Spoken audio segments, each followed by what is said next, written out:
Brazil আইরা যাওয়া না, ব্রাজিলের মাল 50%। এই বাসিটা এখন আর চলছে না, এখন আমি 60-70 টাকা হলে বিক্রি করতে পারবো। আর আর্জেন্টিনা বাস 120 টাকার নিচে কখনো বিক্রি করবো না। 100 বাসি বেচছে 1 ঘন্টা, টাকা নেওয়ার মতো মানে স্কোপ পাওয়া যায় না, বাসি টান পড়ে যাবে। আমি গতকাল মাল আনতে গেছিলাম, বাসি পাওয়া যায় না, প্রোডাকশন বন্ধ।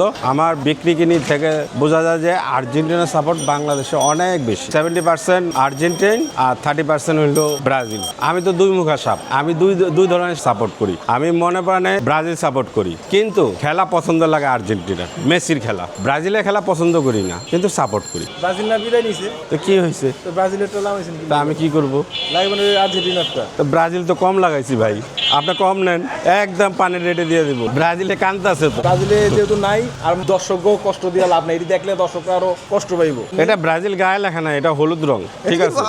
এটা হলুদ রং, এইটাই সেই এই যে এটা লাল রং, কমলা রং। চীনা বামনের পয়তা লাগে না, যে বামন হেরে এমনি চিনা যায়। যদিও বাংলাদেশে খেলা হচ্ছে না, কিন্তু এখানে অনেক সাপোর্টার আছে বাংলাদেশের, যেমন আর্জেন্টিনার সাপোর্টার, ব্রাজিল সাপোর্টার, মরক্কোর সাপোর্টার, পর্তুগালের সাপোর্টার, ফ্রান্সের সাপোর্টার। এই বাসিগুলো আসলে খেলার উত্তেজনাকে বৃদ্ধি করে। খেলা হয়েছে সেই সুদূর কোথায়, আর আমরা এখানে বসে খেলা দেখছি, এবং এই বাসির কারণে মনে হয় খেলার উত্তেজনতা বাড়ে। যদি বাসি না থাকতো, খেলা আপনি নীরবে দেখতেন, আর নীরবে দেখে কোনো আমেজ, কোনো স্ফূর্তি পেতেন না। এই বাসিটাই হতো খেলার উত্তেজনাকে বৃদ্ধি করছে আমার মনে হচ্ছে। আমি অনেক ব্রাজিলের বাসি আনছিলাম, এই যে এখানে দেখেন যে হলুদ বাসিগুলো আছে, গোডাউনে আরো অনেক হলুদ বাসি আছে, এগুলো আনি নেই।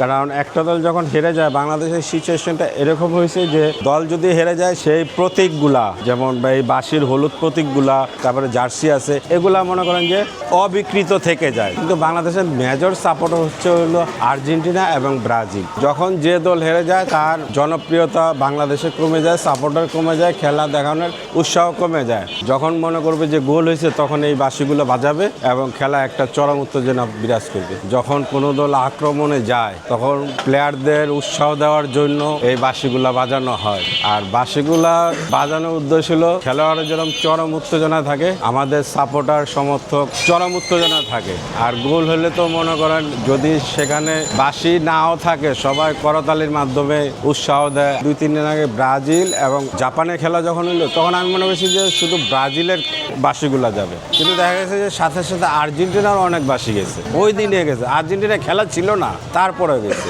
যেমন ব্রাজিলের সাপোর্টার এখন কি করবে? এখন আমার ব্রাজিল হেরে গেছে, তার মানে আমি খেলা দেখবো না, আমি দেখবো যে বিরোধী দলকে কিভাবে হারানো যায়। ব্রাজিলের সাপোর্টাররা চাবে এখন আর্জেন্টিনাকে হারানো। যখন খেলা দেখা হয় বড় স্ক্রিনে, যখন মেসি গোল দেয়, অথবা ডি মারিয়া গোল দেয়, অথবা বর্তমানে যারা এমবাপ্পে আছে গোল দেয়, তারপর ব্রাজিলের ভিনিসিয়াস যে গোল দেয়, তারা যখন গোল দেয়, তখন মাঠে যেই উত্তেজনাটা এই বাঁশির কারণে হয়ে থাকে। খালি মুখ দিয়ে তো চিল্লাচিল্লি করবে না, এই বাঁশি মনে হয় সবাই বাজায়, তো বিকট একটা শব্দ হয়, বিকট একটা উৎসব মুখর পরিবেশ সৃষ্টি হয়।